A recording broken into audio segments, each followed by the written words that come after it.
after all that silliness, I'm delighted to welcome Mike Figgis to the stage.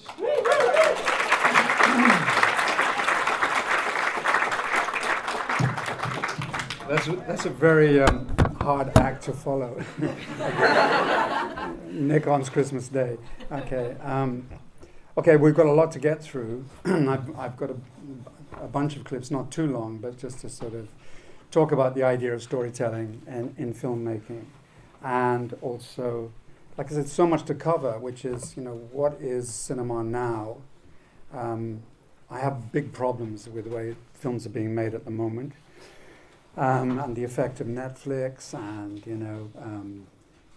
the effect of equipment and the kind of boy toy attitude that is like very strong in the film industry about, bigger is better and more expensive is even better still. And, the more remotes you can have and the more kind of special knobs and bright screens you can have, somehow well, that's a good question. Somehow the what? The better? Or the happier the DP is, or I don't know, the boys are just very happy with the trucks and everything, So I've become very anti-truck, very anti-equipment, very anti-studio, anti-big budget.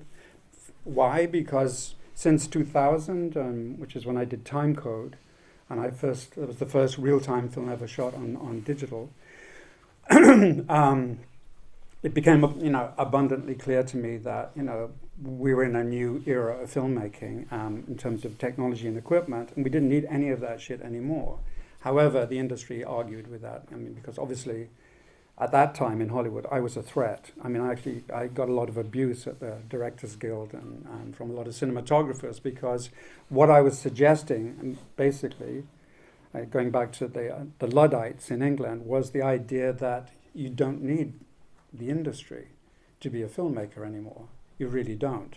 And that was in 2000 when, let's say, the quality of digital was still pretty low. Now we're in a situation where, let me put it this way. On Francis Ford Coppola's film, I'd be shooting on my Nikon, literally one assistant and maybe two students helping a little bit with placing microphones. A bunch of really cheap Rode microphones, kind of, supplemented with good Sennheiser lav mics and things like that. But basically, everything I sourced either, from Nikon or on the internet by just little gizmos where you could control the sound better. And my interest really was how small could you go. And I remember one day going up to Francis Ford Coppola, who's sitting in his chair, looking at an iPad, ironically split into a quadrant, watching the four, very expensive Arris on their amazing cranes and everything, all shooting the same shot from the same angle, basically. And all looking horribly flat and log and dull, really boring looking footage. I'm sure in post-production, as they keep saying, in post it'll be amazing, but I'm a guy, I want to see it looking amazing as you shoot, it's like as you can in your little monitor, right? And I remember showing Francis, said, look, Francis, this is my camera. And he went, yeah. The joke didn't get through at all, which is like, why are you spending $170 million of your own money on this when you could be doing your experimental film for nothing on this? You're Francis Ford Coppola. You get any actor you want, And I found it very ironic, the whole thing, which is that we're not only are, have we not moved away from the idea of these huge kind of structures to make a film, for the most part, and you realize that it is an industry problem, which is you are talking about redundancies potentially, which are going to happen anyway, because if you read the papers, Los Angeles is a disaster zone now. People are selling their equipment and moving back in with their parents in Texas because they can't get arrested. A combination of COVID and the writer's strike and all these kind of things, and Marvel Universe and Netflix, so it's pretty overwhelming, the situation. And then a great time to take stock and kind of go, well, what have we got? Well, you have amazing equipment, which is very small and very portable, very affordable. Therefore, you don't need so many people. And then it would bring us to I think, an interesting thing, which is like the only reason the film industry is the film industry was because it took that many people and that much stuff to make a film.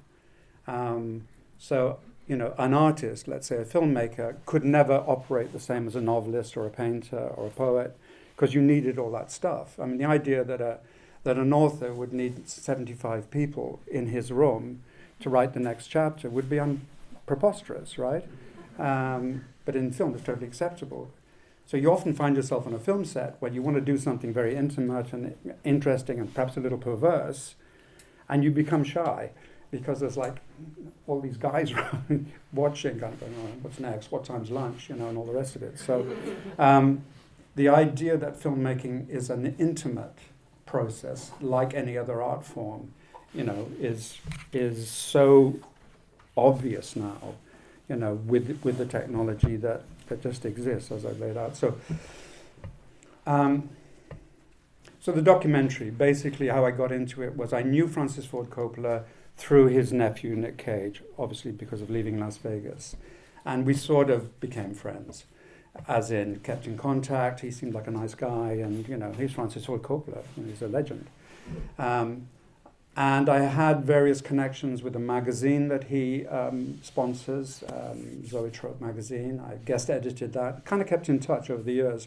And I heard on the grapevine that he was going to make this film, Megalopolis. I didn't know what it was, but I heard that it was a lifetime ambition of his. And so I wrote him an email and said, congratulations. And P.S., I said, if you want to fly on the wall, let me know. And I had nothing. Then a couple of months later, he said, you've got a visa. Could you be here in like 3 weeks? And I was like, oh my God, okay. So I jumped into it, you know, and they got me a visa really quickly, and they were shooting in Atlanta, and I just turned up with one assistant, who's my producer, and then they gave me a couple of students to move boom mics around or whatever, but that was basically my crew. And I had my Nikon, and I had another camera by another company. I've forgotten the name now. You know, apparently they're quite good. But it was a bigger camera, and because I thought, oh, it's a documentary, I should have a proper camera. Right? Funnily enough, I meant bigger. It's not sad. Proper is bigger, and it had more things on it, like XLRs and things like that for sound, right? But which I kind of got round on the Nikon by just being sort of like inventive. And I just found it was too slow. You know, things were happening very quickly, and by the time I got it up and running and everything, and boom and all this, it was too much. It was just too much, and so I very quickly abandoned it and pretty much shot the entire documentary, the rest of it on that. I arrived with no plan at all, because I had no idea. I tried to read the script on the plane. Like a lot of people who worked on Megalopolis, it's almost unfathomable. You know, just like, I have no idea what, okay, right? He obviously knows what he's doing, but I can't fathom it from this. And so I just jumped in, and let's talk about the idea of, you know, film as a storytelling medium. What I love is the idea that you don't know what's going to happen.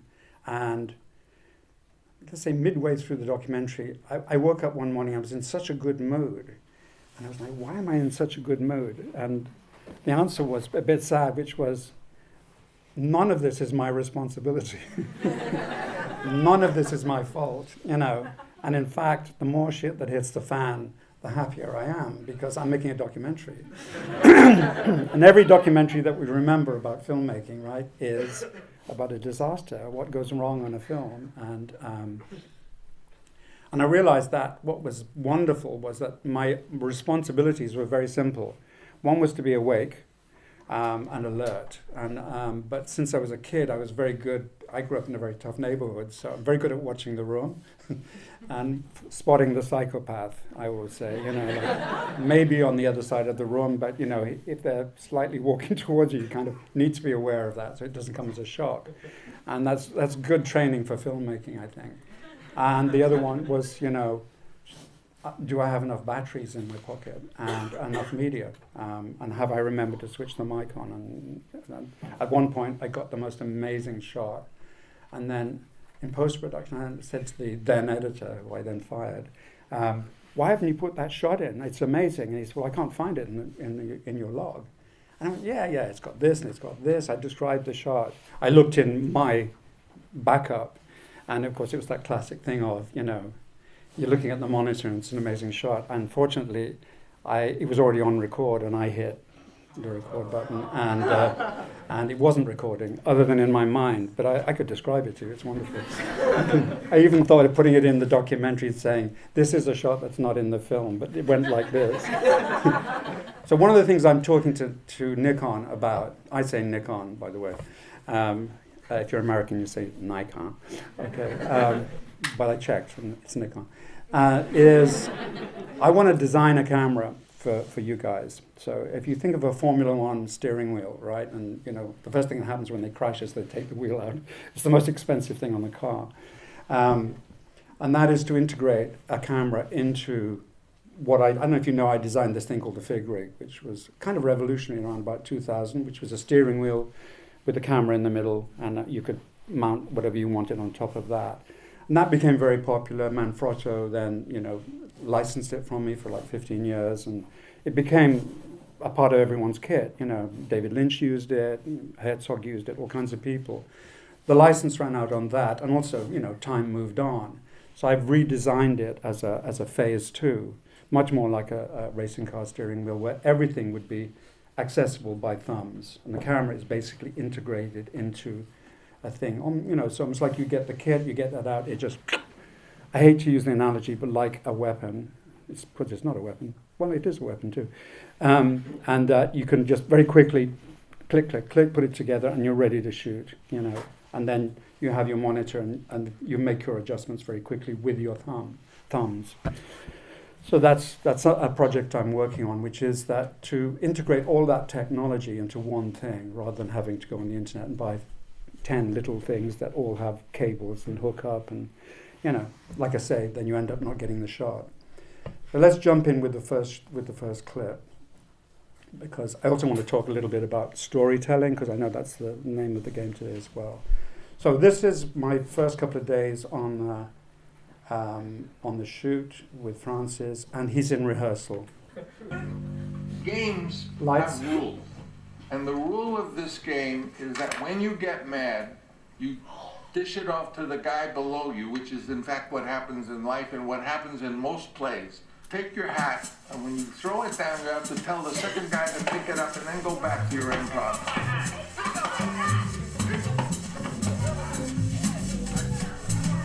And I want you to somehow bring the tone down. Bring down all of the anger, all of the rage, all of the vulgarity. Okay, I'm going to stop a second. I'm going to be the boss. You're fired. Here, I want you to go over the mayor. There are 3 things I'm not happy with. Number 1 is their policy of 1 second. You're fired. You know what you have to do? You sat in my chair. You know what you have to do? Yeah. Is an old rule. Who knows the rules, what happens in movies when a person sits in the director's chair? Buy us all drinks. They have to buy the whole company a drink, but I'm going to forgive you because you didn't. We're in rehearsal. I've never had an experience like it before. I feel like I'm in an acting class, but with these wonderful people, which is so inspiring and entertaining. But the whole movie, imagine you'd be like that. Yeah. Do you lie to make people feel better? Never. I believe in the Army dictum: neither withhold nor volunteer information. If you ask me a question, I won't withhold the answer. But all your compliments, all your encouragements, sums. I have to tell you a really honest fact that I only realized recently.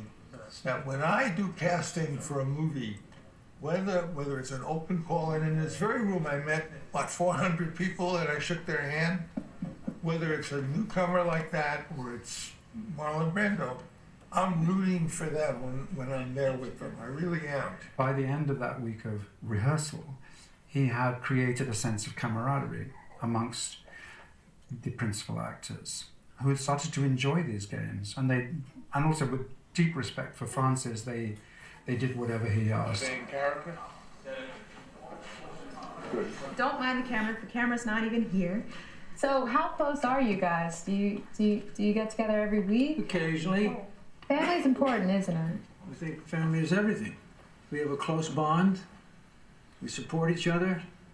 And I'm trying to be a proper captain of the ship to guide them forth into the future. We have a very strong personalities and Very strong. Look how buff he is. That's the one compliment I get. He's so buff. Buff banker, right? Flex for the camera. Oh, The actors started, I think, acting with the camera because I was pretty close, and because I'm a filmmaker, I was getting good angles and everything. And Francis, I think, liked the fact that they were interacting in a cinematic way in a rehearsal, that it took it to a different level. And at one point, he started directing me, which was very funny. Oh, you don't want to flex for the camera? Why are you working out so listen, much? let me ask you a question. Do you go to the gym? No. Do you exercise? No. You do nothing. You know, there's rumors. I don't know if you guys read those kinds of things, but there's rumors of slight instability. Instability. This is Did you hear that? Everything all right over there, boys? Child, where are you going? There we go. he's getting it down. 9, 10, 11. Oh man, look at this. Look at this. Look at this. Look at this. 15, 16, Whoa. look at him go. 17, 18, 19, 20, 21, 22, 4, 5, 6, 7, 8, 9. And that's good form, too. I read the script. The first version I read was about 5 years ago. He did a table read. Whoa, that's not bad. That is not bad at all. And in the time from that reading to this film, I had basically fucked my whole life up. So I thought, you know, I was in the midst of doing my ninth step in this program I'm in, and I had to go make amends to Voight, because Voight's politics and mine are very different. I love him very much. He was like my mentor from a young age. He was like the first real actor I ever met, and he's the first one who put me on to Hoffman's repertoire, and you know, he would sit in a room with me and watch all these movies back to back, and like made me fall in love with the process and the craft, because before that I was just a poor kid making money. And we had a big fight on the phone where I told him I was going to come to his house and we were going to fist fight. And I hung up the phone and didn't talk to him for years. And look at you as potential heir to all that I have built. And then when I See? fell into this program, he was like at the top of my list of people I needed to make amends to. And I love you very much. We get back to the love that we had, and in the midst of that, he's telling me he's getting ready to start prepping this megalopolis. He says, you know, I hope you come with us. And I'm thinking, I love you, but you're delusional. Merry Christmas. I was beyond persona non grata. I was nuclear. And so in my head, there was no fucking way I was going to be able to take part in this project. Your sisters want you to come here to meet someone you don't know. And then maybe 2 weeks later, I get a call saying, hey, Francis still wants you to do this movie. But she's a good friend of your oldest sister, Claudia, who you're sleeping with, your own sister. I'm sleeping with my own sister. Oh, yeah. It's true, by the way. He really was. Then I heard that 8 people wanted to come, so that 4 bedrooms wouldn't have been enough. So I looked around at Peachtree City and I looked at some bigger houses, and then I heard, well, it's really 15 people. So I said, why don't I just buy a hotel? So I got on the internet and I said, a hotel in Peachtree City, and sure enough, one came up called the Days Inn. These are like a motel. Bottom line is that I decided, well, it doesn't only have to have nice suites. It could also have a beautiful projection room. If I knocked out, if I took 3 rooms and make a big, and I could show it to you, big screen, or I could have the editors, and I could have a recording studio, and I could have a rehearsal room. But it's all show business. It's all the same. There are sets, there are guest audience. There's the crew, they're doing the gardening, there's the cast, there's the people who meet the people, so it's all, and there's the press. This project's been around for a while, in your mind. In my mind, incubating, yes. And I don't know, maybe 30 years. Bob De Niro from New York, and I'm happy to be here, and I didn't read the script, but I told Francis that it doesn't matter, I'll still do a good job. Well, remember when Buckeye known mostly for spaghetti sauce and salad dressing. I'm Uma Thurman, and I was born in Boston. My name's Billy Crudup, and I thought I was reading Claude, so this is going to be interesting. I looked at my calendar. I think we start shooting in 2 weeks, right? Right. And I'm looking at this, and is it going to be ready? Revolves around Caesar, who has invented a miracle material called megalon that will allow him to build a utopian city of the future. But Okay.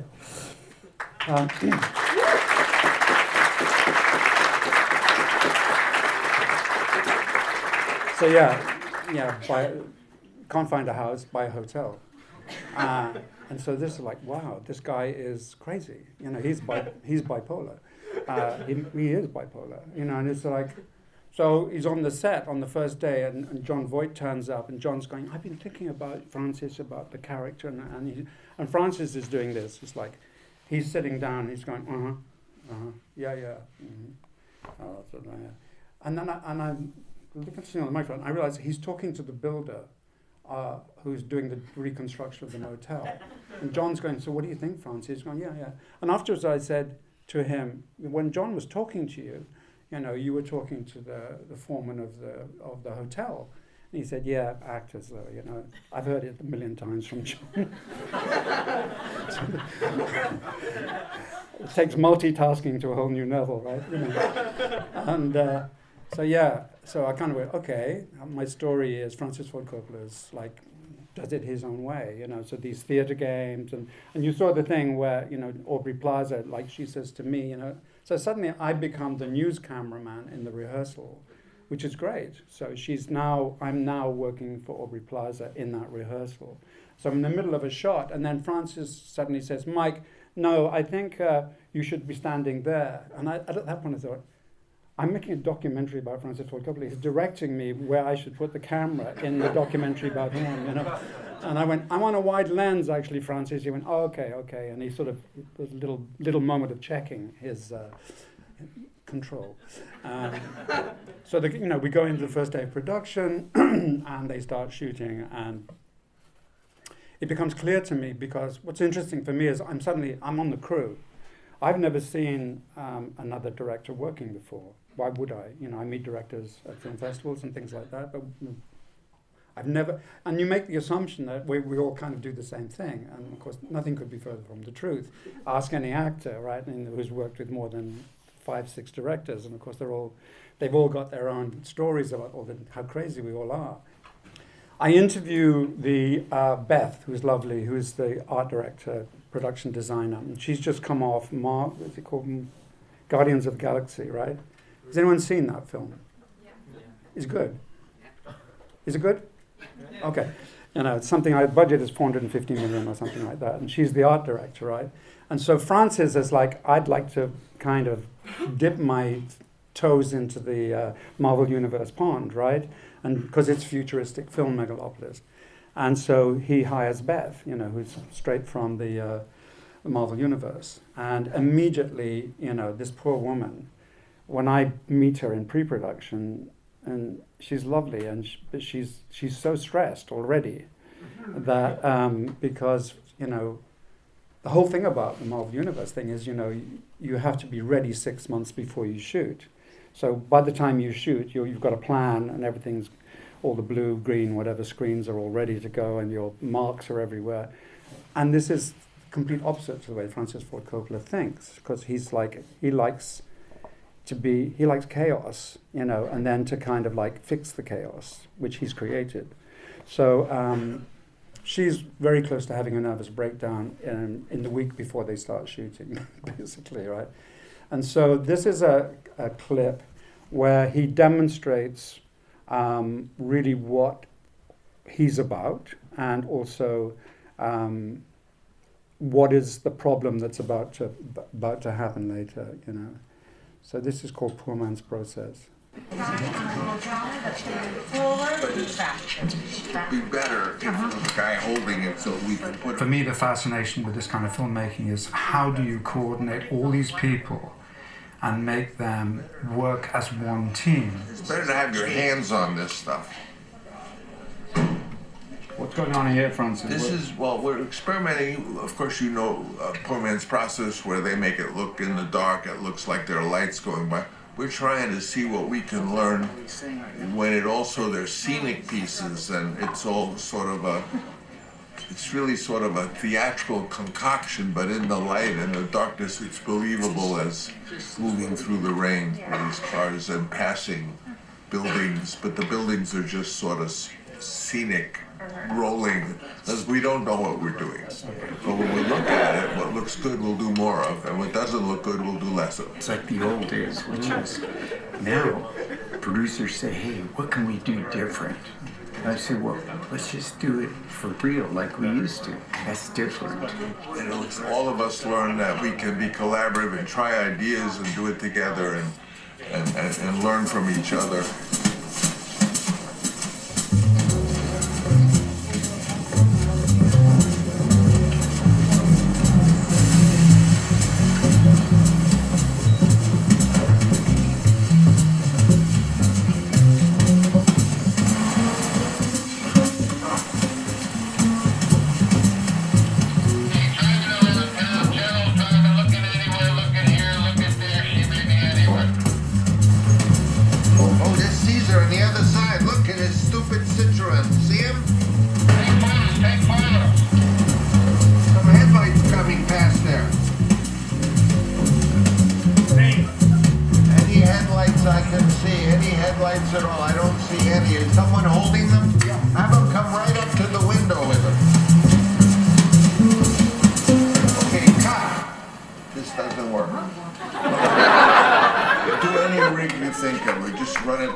Okay.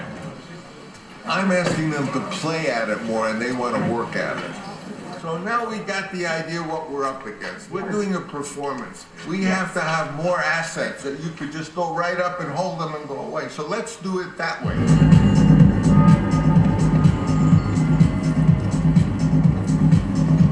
Julia. I love you, Julia.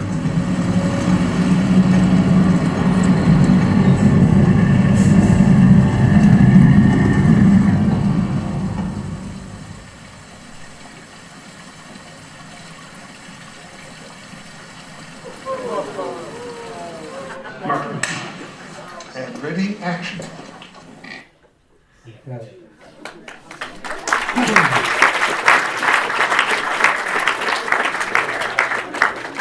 So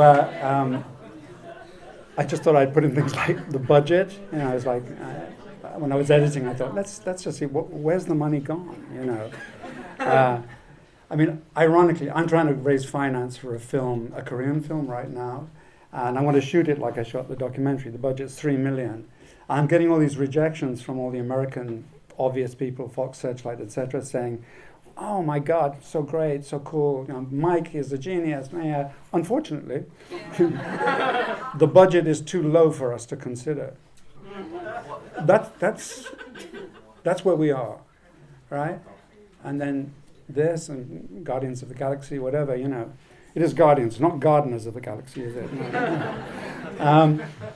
So you know, this was like, so while this is going on, Beth, the sweet, you know, now definitely having a nervous breakdown production designer, is like going, we could have done this, you know, we could have done this as an effect, we can, you know, but he wasn't ready and he didn't want to. So he created, then this tension starts to build up between him and the art department. Where, you know, it's like, why am I waiting for this? Just give me more props, give me more props. And they prep for something entirely different, which is, let's say, the reality of where we are now in that kind of a film. So we proceed, you know, day by day, and each location is like, I just get, you know, what is this costing, you know? I think, you know, like the camera budget, although that actually is a clip, I can't remember. But, you know, they're the kind of budgets that are, you know, each department's budget is bigger than most, for me, what a film budget would be. Okay, let's go to the next clip. So this is a really cool guy Sam Wasson, who, if you're interested in film books, So he wrote this cool book called, I think it's called The Great Goodbye, about the making of Chinatown. It's one of the best books on filmmaking, certainly on the Hollywood system, I've ever read. And he then wrote this very good biography of Francis. He did a great one on Paul Mazursky. He's a really great writer, and he visited the set, and I knew him I'd never met him before, and he's so cool that I said, could I interview him? So he figures quite a lot in the film. And Eleanor says this, Francis's wife. She says, Francis, the beginning of a film is Francis asking a question, and the making of the film is finding the answer. There's no movie I've ever worked on where I wasn't scared. The scene is really between Hart and Julia and Fundy by the family. That's the talk part.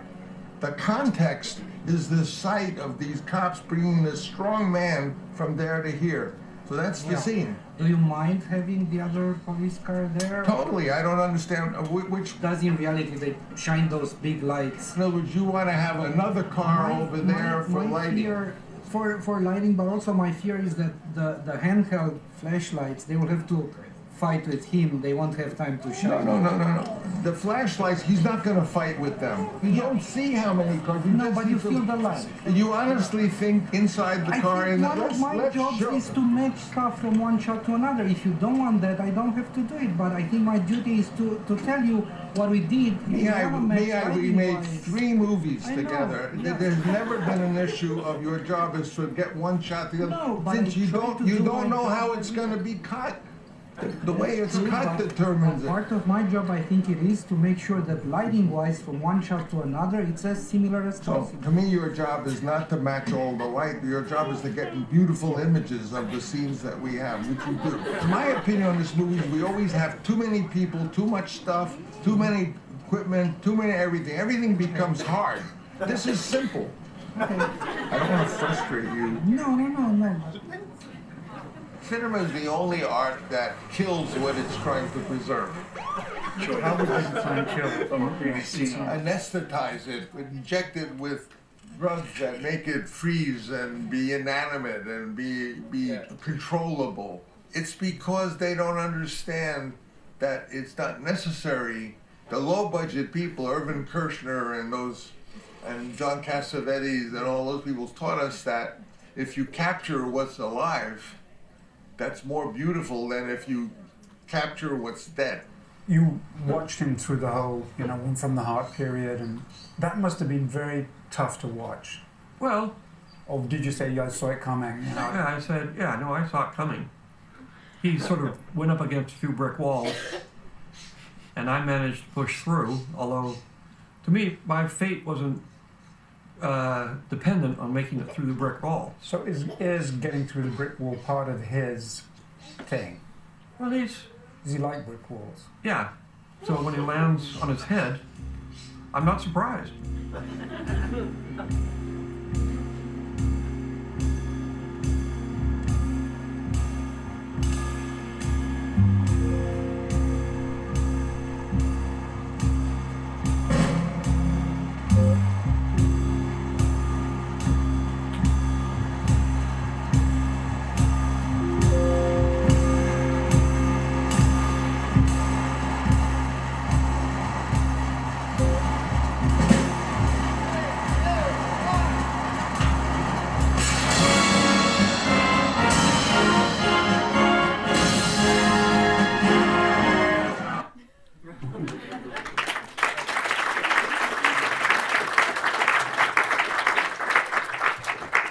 Yeah, I mean, it's good, right? You want to see stuff?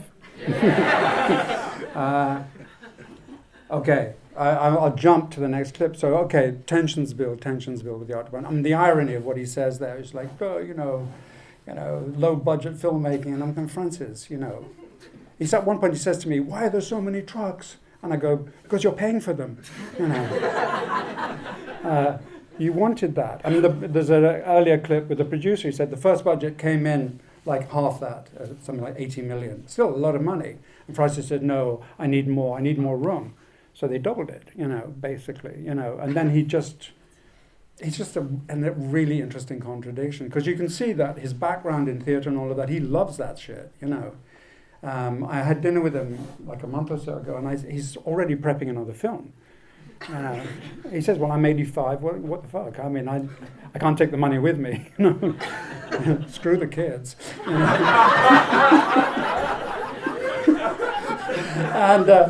And I said, humbly, I said, Francis, can I give you some advice? You know, and he said, sure.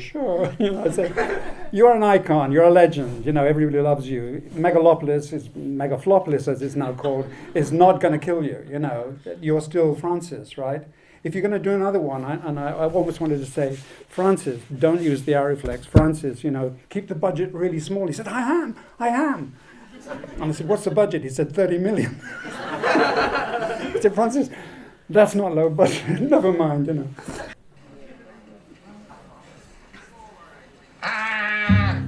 Film is one of the hardest media to improvise in.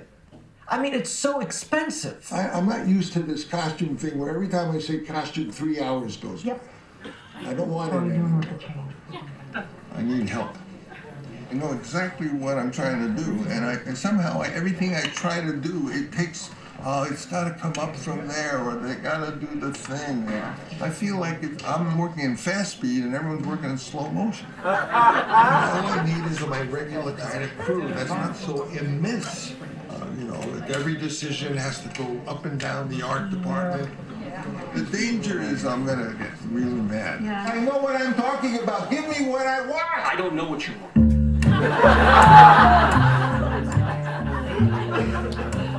If you're like looking at all that way, you know, it feels like we would do blue screen on that side of the screen. Yeah, well, the blue screen also could be next to, because that could be in other words, I want Times Square, the magic Disney now Times Square, all that stuff to be there. We would start here. The purpose of that screen is so that we can isolate them without having a foreground piece. So if you don't want it, if you like the aesthetic of them over Megalopolis. Well, so how do the heads all get put into it's just the green screen? The green screen allows us to put the heads on top of it. Okay.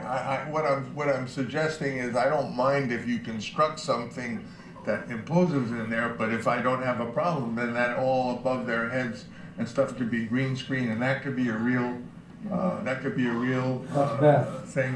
I'm anxious to get to anything that in your mind is not a done deal, because here we are, we're a few days before Thanksgiving, and I feel, and I've set for myself, really, as a financier, to tell you in advance what the done deals are, so that you know when you can continue and have them ready. So it's going to be very difficult to do good visual effects if we don't have something that we can separate them from. Because if you don't put anything there, let me understand specifically what we're talking about, because I'm going to say yes or no. Sure. Right now, I'm going to say yes or no. Not the whole thing, just enough so that when people are standing in front of it. All I want is the door. That's really all I want is the door. But don't give me what I don't want. It's more. I interpreted it. Don't try to anticipate what I'm going to do. You'll only get me in more trouble. Really don't. Let me do it. I don't want that look. I don't want what they can give me. This gets back into why I like live effects, because although, in your opinion, they're not as extraordinary and wonderful as the other kinds, I don't agree with you. That's just my philosophy. I might be wrong, but it's what I'm banking on, literally.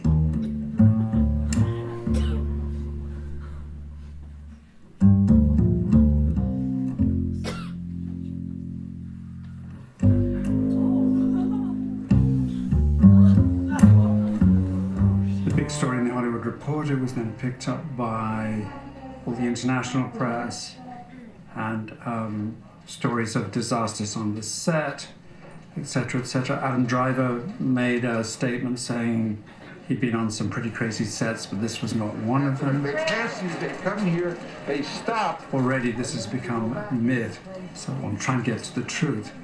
Because I think everybody very much had the best of intentions and really did want to serve Francis and really did want to serve the film, but I think we all still wanted to make sure that we were trying to honor what was initially asked of us. The Hollywood article just said, okay, same thing happened on Apocalypse, and the same thing happened on One from the Heart.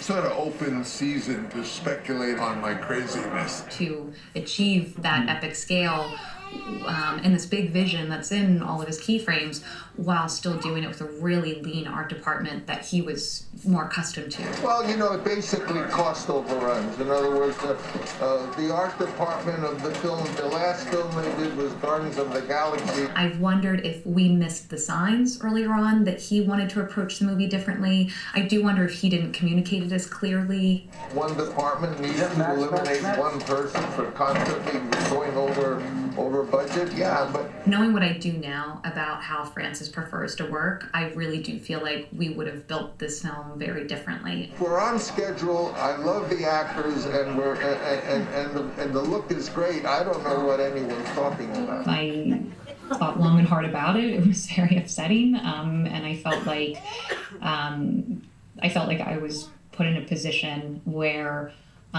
there was no way forward.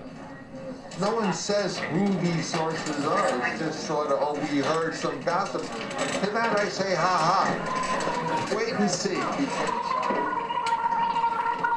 My observation of Francis was that he was suddenly incredibly cheerful. Okay, we're gonna go for it, Jack.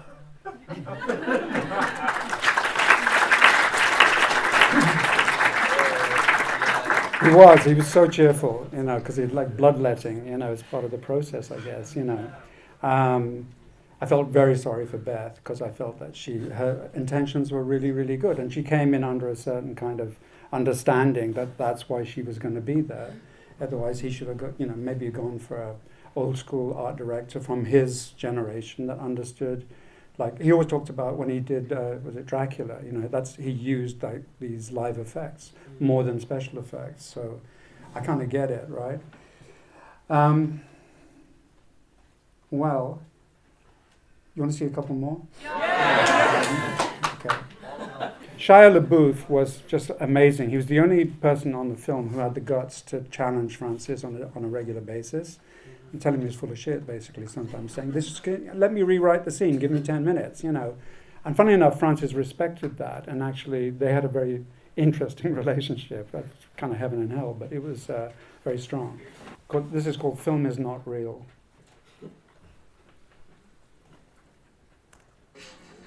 When you see a movie, Kramer versus Kramer, you're looking at flickering light. You're not looking at anything real. There's no real people up there.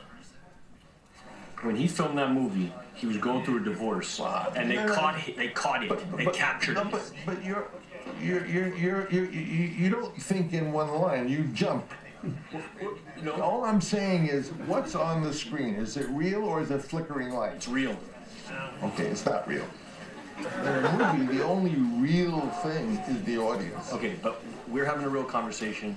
My hand's really on your shoulder. Right. Figgis is filming it. Right. Okay, so what they watch when we talk is real. No, it's not. Okay, well, we disagree. 1, 2.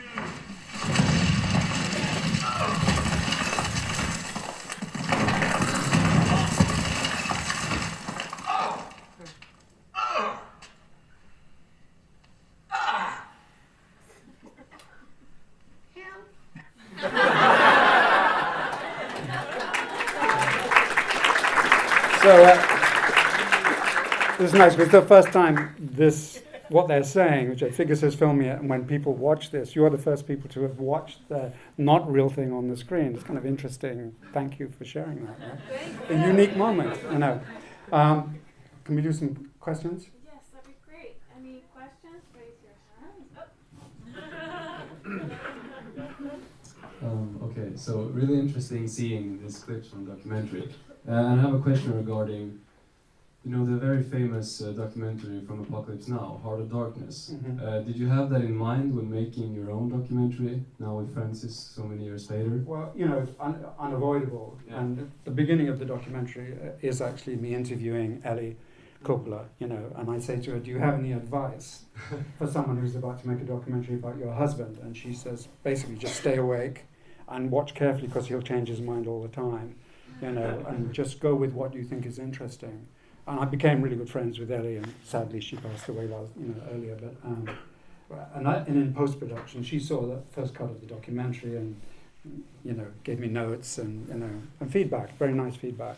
So yeah, I didn't rewatch it. I haven't seen it since way back because I didn't want to. I'd like to watch it now. I read Ellie's book, which is actually incredibly interesting about Francis. So, no, I did no prep at all. I came literally empty, which is how I like to be with story in general. Yeah, and just really, as I said, observing, being. The problem with most documentaries now is very simple, that they're feature films that have a script before they shoot. To me, the polar opposite of what a documentary should be. I made a documentary, an art documentary about the plinth in Trafalgar Square. So boring. But it was what I set out to. I set out, I'll visit it 4 times in 4 months, and I'll just record whatever's there. And then the artist was so pissed off with me. He said, but it's really boring. And I went, well, that's what was happening that night. That's what I agreed to do arbitrarily. I'll visit 4 times. So, that's part of the risk that you take. This, of course, was never a dull moment,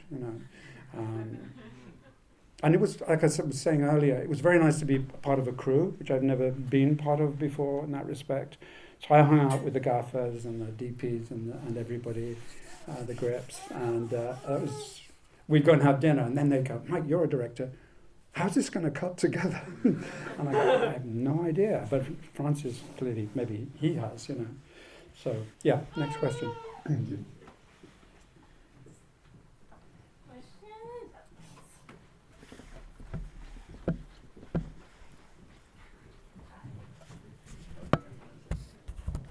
What's the post process been like? You said you had an editor to begin with? Nightmare.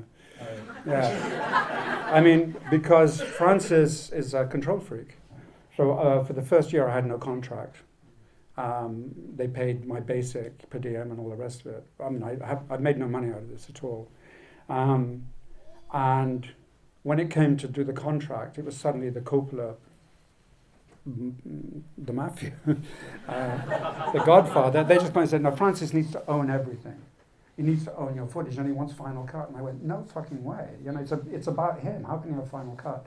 So we had to negotiate. And Francis is, if you challenge him like Shia did, you can negotiate. But it was like wrestling a sheep. It's just like you get smothered by the wool, but the sheep is smiling.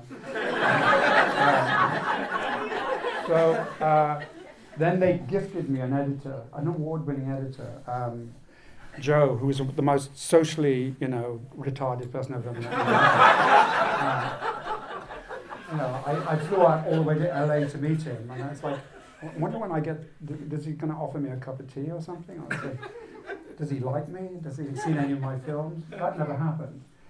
And he decided, as an award-winning editor, that the film should be based on the archives, because Francis has got these vast archives. You saw some of them with De Niro and everything.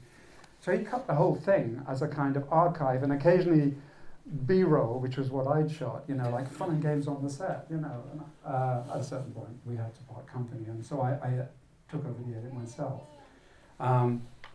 All the post-production was done up until recently in Napa on Francis's estate, because he's got a mixing room, he's got these guys who've worked for him for 400 years, and I had to take it away from them and remix it in London. Monday night I did the final remix of the sound, and that's not graded, I'm doing the grading next week when I get back. So I've had to kind of like take it all back. I did the score, by the way, so the score we did in London, And what I did with the score was I wanted to use a jazz score. Because I think Francis is an old hipster, and I want him to have that kind of vibe of, and it was very nice to be able to, because the temp music that the editor put on is like I wanted to kill myself. It was so horrible. It's that kind of wallpaper that people put on documentaries now, like wallpaper music. So anyway, that's been the process. It's almost done now, and I think there's going to be a theatrical release early next year. Yeah. This has been great for me. It's the first time I've seen it play in front of anybody, and you seem to like it. It's very funny, isn't it? It's fucking hilarious. So, as you the theme is actually storytelling. And if anybody was here last year, this is a repetition, but I wrote a book a couple of years ago called The 36 Dramatic Situations for Cinema. It's based on a classic written in the 1890s in France by Georges Proty. And basically the premise is that any story that you ever see will be a combination of some of the following 36 dramatic situations. You know, and they're things like erroneous judgment, the discovery of the dishonor of a loved one, mistaken jealousy, cruelty, misfortune, coincidence. Who's a writer? Who would like to be not a victim, who'd like to come out and take 3 cards? Okay. Yeah. Yes. So basically what I suggest in the book, so when I was writing the book, I had 36 postcards, one for each chapter, and then I ended up suddenly with 36 postcards in my hand. I thought, you know what, I'm a big fan of the I Ching and tarot and the idea of chance. And so what if you just took 3 by chance, and then you say you have to write a story based on and sequence the following 3 situations. Ready? Oh God, yeah. Can you say one more time, please? It's very simple. Okay, you're going to choose 3 cards. Okay, that sounds perfect. Yeah, you don't need to leave that.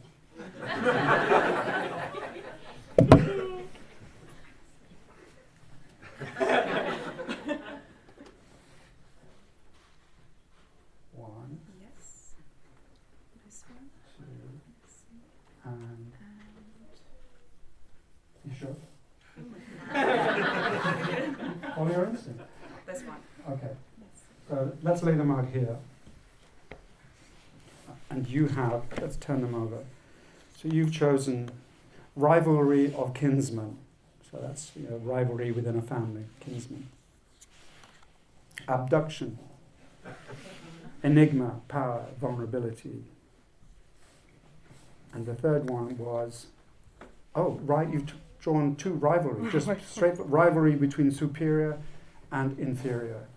So rivalry is a big deal with whatever you drew. So what I would say is then you sequence those into a story sequence, like what would be your point for your story.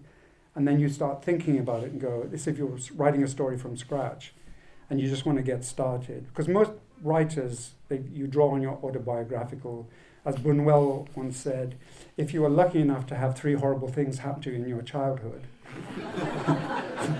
you can draw on that for the rest of your life in various thinly disguised forms, right? Whereas Shakespeare just wrote really good stories. He didn't. I don't think he thought he was Hamlet or King Lear or anybody. Just a really good storyteller. So this is the idea that you have to think about this, and then an idea comes to you, and you start writing, and then you basically can throw the cards away, or you can choose to take another card. If you're stuck somewhere. So these are really, and then in the book, what I do is I analyze 150 quite famous films and say they use the following combinations of dramatic situations, and then I take each card as a chapter. Let's say self-sacrifice for family. I give an example, Brief Encounter by David Lean, as a perfect example of this, and then I give possible scenarios of how you could use them. Because the thing is, it doesn't really matter what your genre is, whether it's sci-fi or comedy or period or whatever. Story is a story. So, it's a pity we didn't have more time, but, because obviously storytelling is my obsession, whether it's documentary or whether it's fiction or whatever. So, I just wanted to share that with you, but we don't really have time to go into it, because we're over. It's amazing. Oh, okay. Really, honestly, and I'm actually going through a writer's blockage at the moment. Right. And it's just headshot. So. Do you know what's really strange is that the minute you start using chance, and initially I said it's got nothing to do with no mumbo jumbo. It's just to help you. So I'm at a barbecue one day, and I just got the first pack of cards, and there's a very troubled actress there, and she goes, "Oh, that sounds great. Can I do it?" And we do this thing, and she takes 3 of the darkest cards in the pack, right? And she goes, "I don't really like those. Can I do it again?" I went, "Sure." And then I shuffle, do the whole thing. She takes the same 3 cards. Yeah, and you kind of go, okay, why? I mean, I like it. I'm a Jungian. I like the idea of chance, and it does speak to you. So, and a lot of the time, people immediately kind of go, "Well, that's my life right now," rather than the story I might write. Yeah. So, yeah. Unfortunately, the publishers, who are lovely, Faber's, chickened out of marketing the cards as part of, we can't sell it in a bookshop. No, of course you can, but they didn't.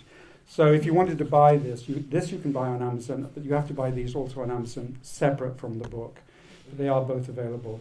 And the feedback I've had from lots and lots of students and writers is that it really does help you jumpstart a story. And as I say, you don't then have to stick to it. I mean, the first time I tried it, I was stuck on a script.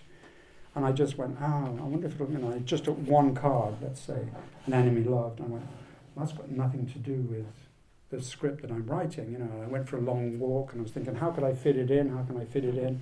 And then suddenly I thought, I know what I can do.